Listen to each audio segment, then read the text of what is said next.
Wie lange wächst du eigentlich schon? Und da erklang das Klavier, so zärtlich gespielt. Adea erkannte die Melodie sofort wieder. An dieser Stelle war sie heute Morgen in die Probe geplatzt. Genauso zart wie das Klavier setzte nun der Chor wieder ein, und nun verstand Adea das Gefühl, das sie am Morgen beim Hören des Liedes gehabt hatte. Sie hatte an eine erblühende Blume gedacht, doch es ging um den kleinen Spross des Baumes. Ein kleiner Spross, der ganz zart ein Blättchen aus der Erde streckt, ein weiteres bildet, nach oben wächst, stärker wird, größer wird, ein Laubdach bildet, Schatten spendet, Schutz vor Regen, aber alles ohne Worte. Sie sangen nur Töne. Sie erkannten Lukian vor dem Chor auf dem Boden kniend dirigieren. Das Klavier verstummte und der Chor wurde laut. Ein Klang eines ausgewachsenen Baumes in seiner ganzen Pracht und Schönheit. Beglückt durch die Erzählung des Baumes fing der Waterlei mit den türkisen Haaren an, sich tänzelnd um die eigene Achse zu drehen. Mit seiner Drehung fingen plötzlich ein paar Streicher an zu spielen.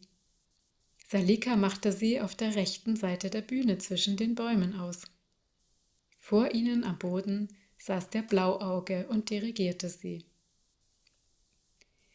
Der Waterlei tanzte schneller und schneller, die Spieler spielten höher und höher und schneller, bis der Waterlei am Rand der Bühne angekommen war, sich drehend und mit ausgebreiteten Armen vom Bühnenrand abstieß und wie der Vogel nach oben flog. Shani sah ihm mit großen Augen nach, wie er durch die Decke flog. Da kam er vor ihr auf dem Boden auf. Eine Illusion?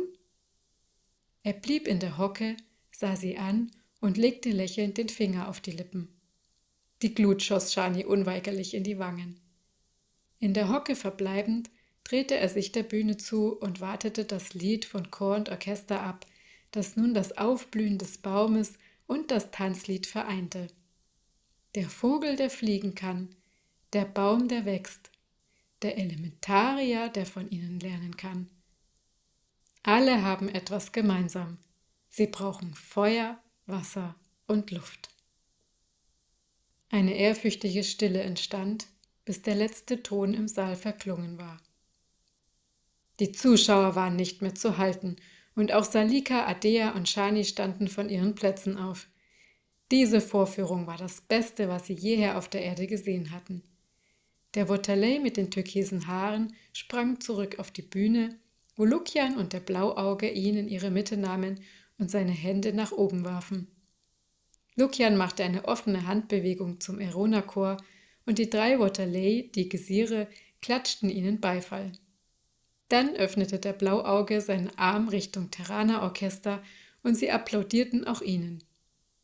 Alle auf der Bühne verneigten sich tief und der Terraner, der die Moderation machte, kam klatschend auf die Bühne zurück. Er kam zum vorderen Bühnenrand und suchte Blickkontakt mit den Schwestern, um sie auf die Bühne zu winken. Shani sah sich suchend nach Li und Lien um, doch sie standen bereits am linken Bühnenrand. Sie gingen zu ihnen und betraten gemeinsam noch einmal die Bühne.